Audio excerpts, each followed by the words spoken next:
사도신경으로 신앙 고백 드리겠습니다. 나는 전능하신 아버지 하나님 천지의 창조주를 믿습니다. 나는 그의 유일하신 아들 우리 주 예수 그리스도를 믿습니다. 그는 성령으로 잉태되어 동정녀 마리아에게서 나시고 본디오 빌라도에게 고난을 받아 십자가에 못 박혀 죽으시고 장사된 지 사흘 만에 죽은 자 가운데서 다시 살아나셨으며 하늘에 오르시어 전능하신 아버지 하나님 우편에 앉아 계시다가 거기로부터 살아있는 자와 죽은 자를 심판하러 오십니다. 나는 성령을 믿으며 거룩한 공교회와 성도의 교제와 죄를 용서받는 것과 몸의 부활과 영생을 믿습니다. 아멘. 찬송가 415장 찬송 드리겠습니다.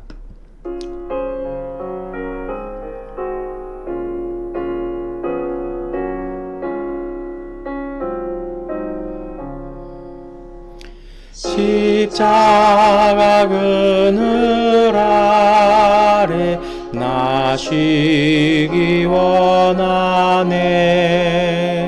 저 햇볕이 뜨겁고 또 짐이 무거워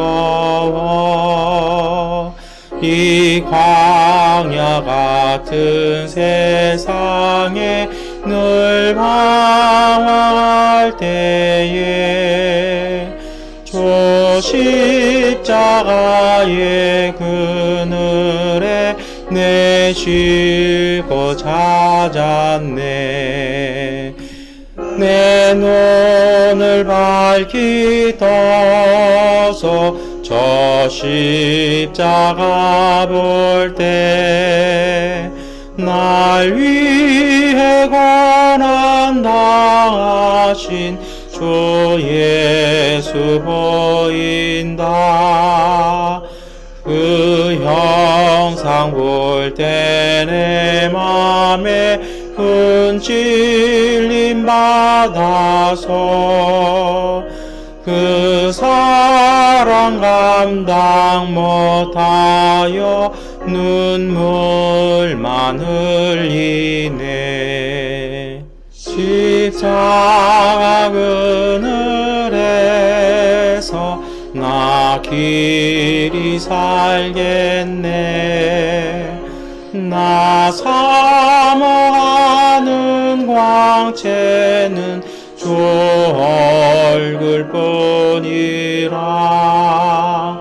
이 세상 나를 버려도 나 두려움 없네. 내 한량 없는 영광은 십자가뿐이라.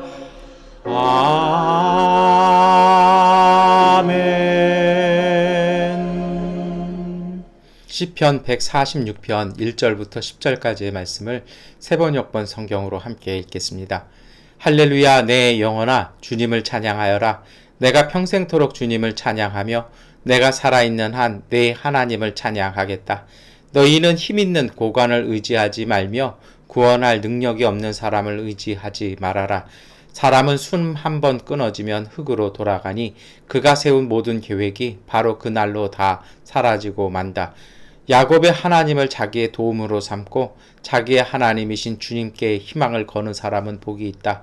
주님은 하늘과 땅과 바닷속에 있는 모든 것을 지으시며 영원히 신의를 지키시며 억눌린 사람을 위해 공의로 재판하시며 굶주린 사람에게 먹을 것을 주시며 감옥에 갇힌 죄수를 석방시켜 주시며 눈먼 사람에게 눈을 뜨게 해 주시고 낮은 곳에 있는 사람을 일으켜 세우시는 분이시다.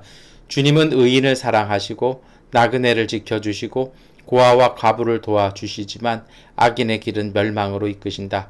시온아, 주님께서 영원히 다스리신다. 나의 하나님께서 대대로 다스리신다. 할렐루야. 아멘. 네, 우리 오랜만에 시편 말씀을 우리 대림절 첫 주간 월요일 아침에 이렇게 읽으셨습니다. 여러분, 오늘 이 시편 146편은 이제 시편의 마지막 5번째 부분에 해당하는 것이죠. 그래서 요 마지막 부분들에 가면 대부분 시편들이 짧아지면서 이제 할렐루야로 시작을 합니다. 그리고 대부분이 이제 기쁨과 어떤 행복, 그리고 참된 복에 대한 그런 결론적인 이야기를 쭉 이렇게 진행을 합니다. 근데 오늘 이렇게 말씀을 나누기 때 보면 이런 게 있어요. 뭐냐면, 내용이 한 몇 부분 나뉘어지지 않습니까? 무엇입니까? 첫 번째는 이제 하나님을 찬양하는 것이고요. 3절부터는 뭐가 나오냐면, 이렇게 사람을 의지하지 말라는 얘기를 해요. 근데 이 의지하지 말라는 얘기에는 이제 두 가지 의미가 함께 있는 거예요. 뭐냐면 두려워하지 말라는 것이고요. 두 번째로는 뭐냐면 말 그대로 정말 이렇게 디펜드온 하는 거 있잖아요. 이렇게 의지하는 거, 거기에다가 힘을 싣는 것인데, 문제는 뭐냐면 이렇게 의지한다라는 말은요, 거기다 체중을 싣는 거예요. 그러면 그게 탁 무너지면 어떻게 됩니까? 무너지게 되는 거죠. 그래서 의지한다라는 말은요, 내 삶의 모든 것을 이렇게 거는 것을 얘기합니다. 그리고 거기에 주관하고 움직이는 것이죠. 그래서 그렇게 하지 말라고 얘기를 하는 것이 두 번째 부분이고요. 4절부터는 어떤 것이 나오냐면 이제 하나님에 대한 이야기가 나옵니다. 사람은 한계가 있지만 하나님은 그렇지 않다라는 것입니다. 하나님은 천지를 창조하신 분이고 모든 것을 주관하시는다라는 거죠. 그래서 어떻게 이렇게 권면합니까? 5절에 보면 하나님을 자기의 도움으로 삼고 사는 사람은 복이 있다라고 이렇게 말씀을 합니다. 그리고 나서는요, 이제 그 다음 부분이 7절부터인데요.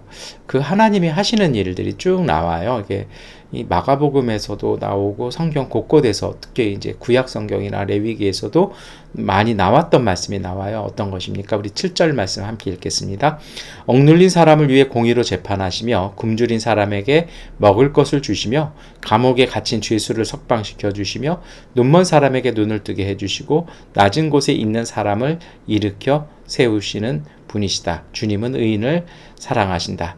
나그네를 지켜주시고 고아와 과부를 도와주시지만 악인의 길은 멸망으로 이끄신다 하면서 하나님은 뭔가 힘없고 이렇게 연약한 사람들을 도우시고 구원해 주시는 분으로 쭉 소개를 해 나가는 것으로 이렇게 나오죠. 그리고 마지막에 다시 하나님께 대한 영광으로 이 시편은 끝이 이렇게 납니다. 그래서 어떻게 보면, 이게 뭐 국어 시간, 옛날 고등학교 국어 시간식으로 하면, 시험 문제 출제하라면, 1번 문제가 뭔지 아세요? 이게 수미상관법이라는 거죠. 앞에도 찬양이 나오고, 뒤에도 찬양이 나와서, 이렇게 열고 닫는 기능을 하기도 합니다. 이 보통 시편의 이제 일반적인 기능이고요. 그래서 사실은 시이기도 합니다. 그런데 오늘 우리가 묵상해야 될 것은 그 가운데에 있는 내용들입니다. 왜 하나님을 찬양하고 왜 하나님께 영광을 돌릴 수밖에 없냐고요? 그 가운데 있는 얘기들 때문인데요. 오늘 말씀은 사실은 단편해요. 하나님께서는 소외되고 보잘것없고 연약한 사람들을 도우신다라는 것이죠.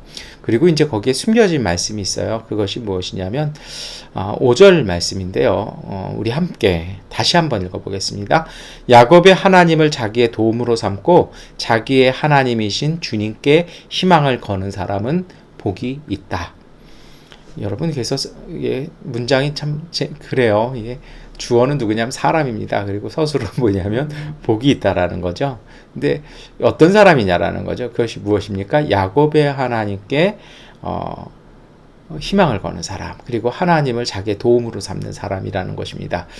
이런 사람이 이제 복이 있다라는 거고요. 그리고 앞뒤에 이렇게 하나님께 드리는 찬양과 영광이 있다라는 것은 이것을 체험하고 고백했다라는 하나의 간증이 되는 것이죠.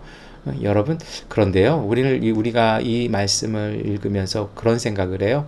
그럼 어떻게 하나님을 도움으로 삼고 하나님께 희망을 거는 것인가 라고 생각을 합니다. 그것이 바로 이제 6절부터 쭉 나왔던 게 어떻게 보면 이 시편 146편의 이렇게 중심 본문이라고 할 수 있는데요. 쭉 보시면 우리 몇 주 전에 읽었던 마태복음 말씀도 생각나고 뭐 마가복음도 생각나지 않습니까?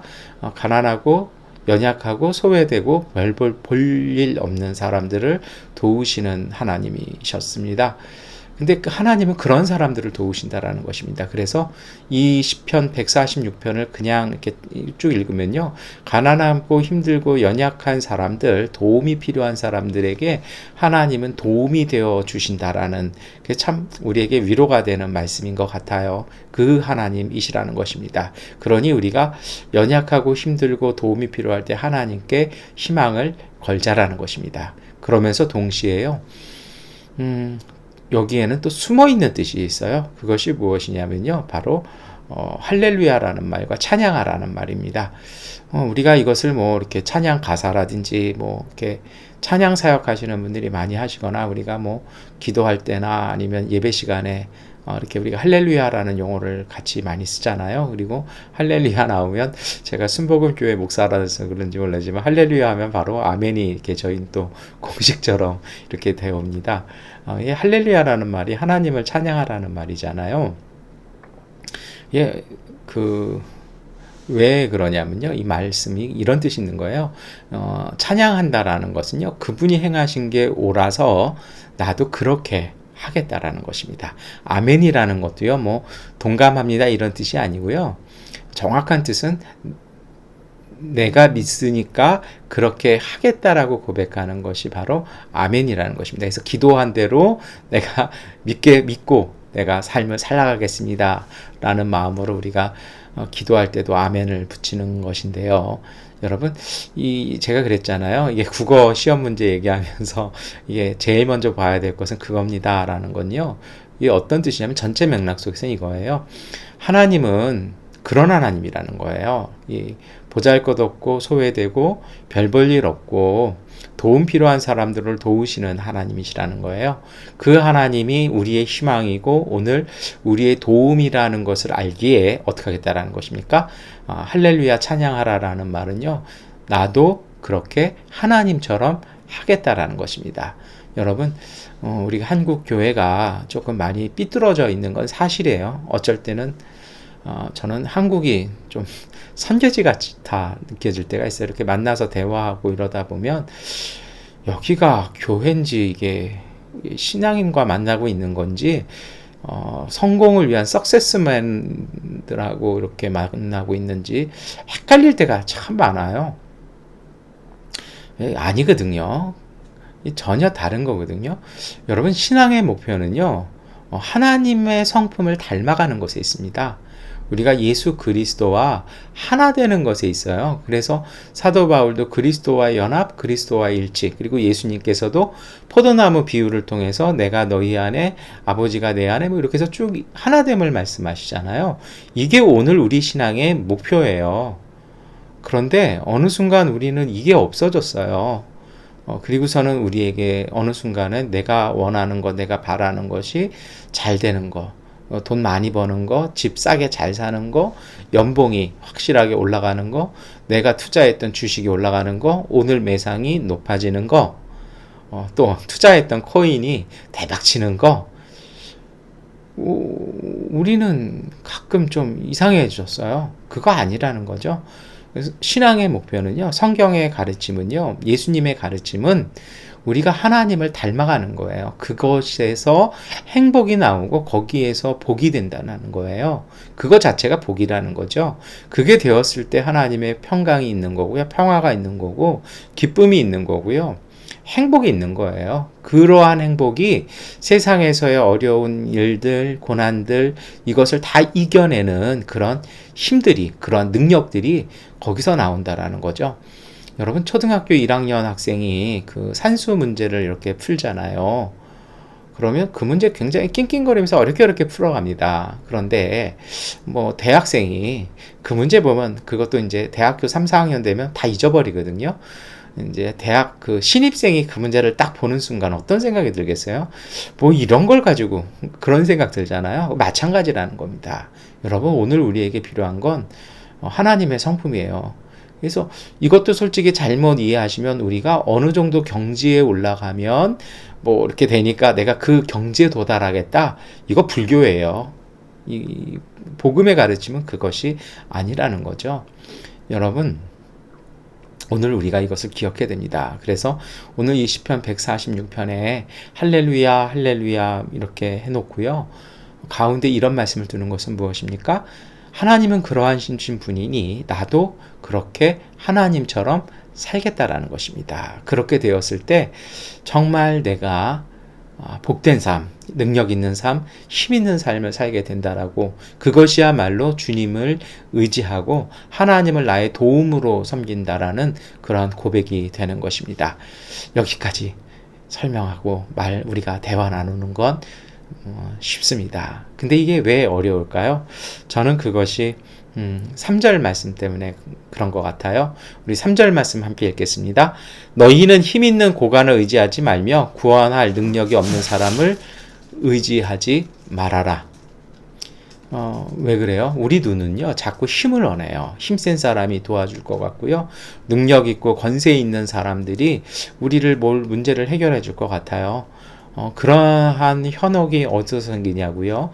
그것은 두려움에서 생깁니다. 그리고 불안함에서 생기는 거죠. 이것을 어떻게 극복할까요? 저는 이렇게 한번 말씀을 드려보고 싶습니다. 예전에 제가 공부할 때 이제 좀 종교학에 관심이 있어서 이렇게 종교학 공부를 따로 이렇게 해본 적이 있었습니다. 그러면서 이제 종교학이라고 그래서 너무 이제 이성적으로나 인문학적 접근은 좀 우리 본분은 아니잖아요. 그래서 이제 기독교적인 입장에서의 종교학 접근, 연구 이런 것들을 좀 많이 봤던 적이 있어요. 근데 제가 기억나는 것이 이런 것이 있습니다. 그래서 그때 아무래도 이제 종교학을 하다 보니까 이렇게 각 종교의 경전을 봐야 되는 거고요. 그 경전에 대해서 좀 권위 있는 사람을 만나야 될 때가 있었습니다. 그래서 한국에서는 불교 스님들 만나는 거 의외로 쉬워요. 우리가 부담을 가져서 그랬지. 그래서 그때 이제 한번 이렇게 사찰들을 쫓아다녀 본 적이 있어요. 그래서 이제 좀 이렇게 면담 요청을 해서 이렇게 만나보고 동국대에도 가서 이렇게 요청을 해서 질문지 보내놓고 만나도 봤던 적이 있고요. 그리고 이제 한남동에 가면 이슬람 성원 있잖아요. 거기 가서 이렇게 또 면담도 해보고 들어도 보고 이렇게 토론을 해본 적도 이렇게 있어요. 물론 카톨릭에도 한번 두들겨서 이렇게 신부님들, 수녀님들하고 이렇게 같이 한번 대화를 나눠본 적도 있습니다.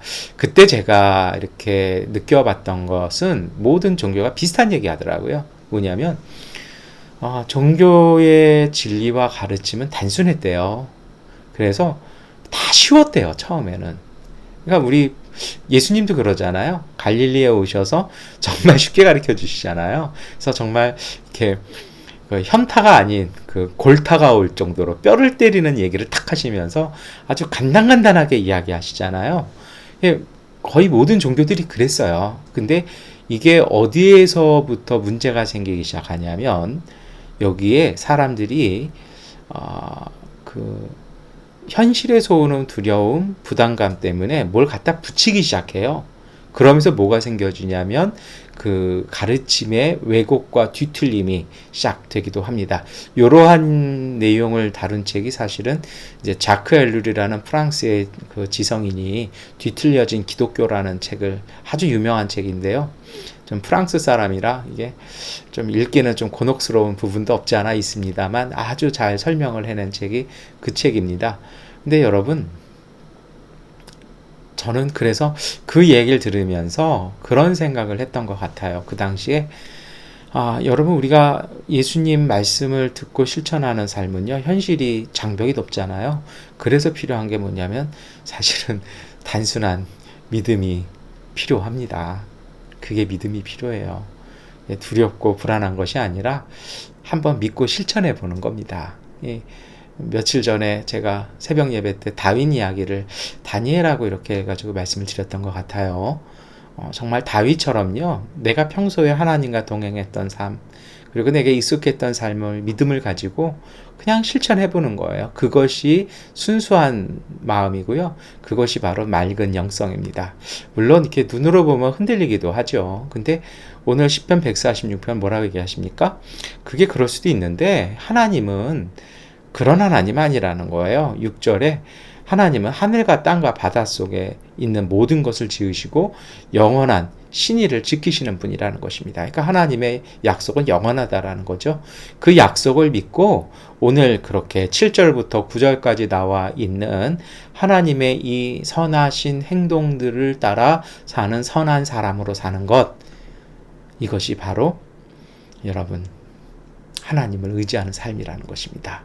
이렇게 하나님을 의지하는 삶은요, 반석 위에 집을 지은 것과 같다라는 예수님의 말씀처럼 흔들림이 없습니다. 그래서 시편 1편은 복 있는 사람은 이라고 시작되죠. 시냇가에 심은 나무가 시조를 쫓아 열매를 맺으며, 하나님의 은혜를 따라서 이게 시절을 쫓아요.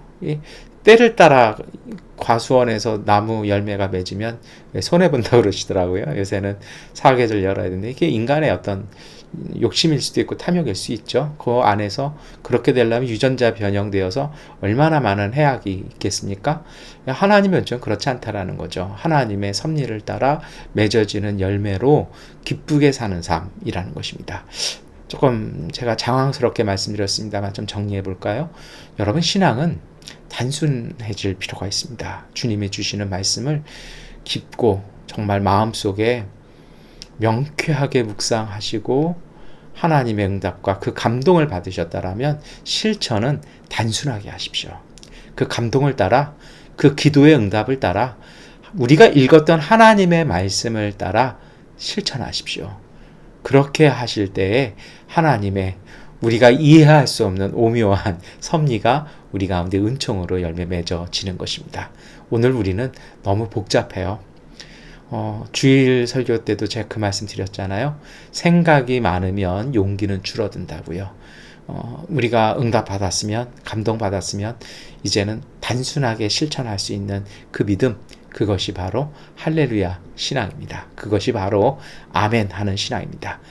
그러나 반드시 기억하십시오. 실천을 단순하게 가볍게 하는 것이지, 여러분 정말 주님의 음성과 감동을 받는 것은요, 주의 말씀을 깨닫는 것은, 우리 자신을 성찰하는 시간들은 골방에 있어야 됩니다. 차분하게 깊이 생각하시고 깨달은 말씀, 하나님께서 감동으로 주신 그 말씀 가운데는 우리의 느낌이나 우리의 걱정이나 불안이나 우리의 환경이 아니라 그 말씀 따라 아주 간결하게 실천할 때 하나님께서 놀라운 은총으로 함께 하실 것입니다. 기도하겠습니다.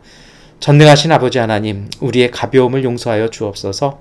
주님의 말씀과 하나님의 음성 앞에서는 태산처럼 신중한 사람이 되게 하여 주시옵소서. 그러나 주님, 오늘 우리의 망설임을 용서하여 주시고 주님이 주신 감동과 그 응답을 따라 가벼이 하나님, 그리고 신속히, 그리고 간결하게 주의 음성을 실천할 수 있는 믿음의 사람들 되게 하여 주시옵소서. 그래서 기도는 깊이 하지만 생각은 간결하게 하여 삶과 행동이 단순해져 주님의 은혜를 가득 담아낼 수 있는 하나님의 은총의 사람들 되게 하여 주옵소서. 예수 그리스도의 이름으로 기도드립니다. 아멘. 하나님께 기도하는 시간 갖도록 하겠습니다.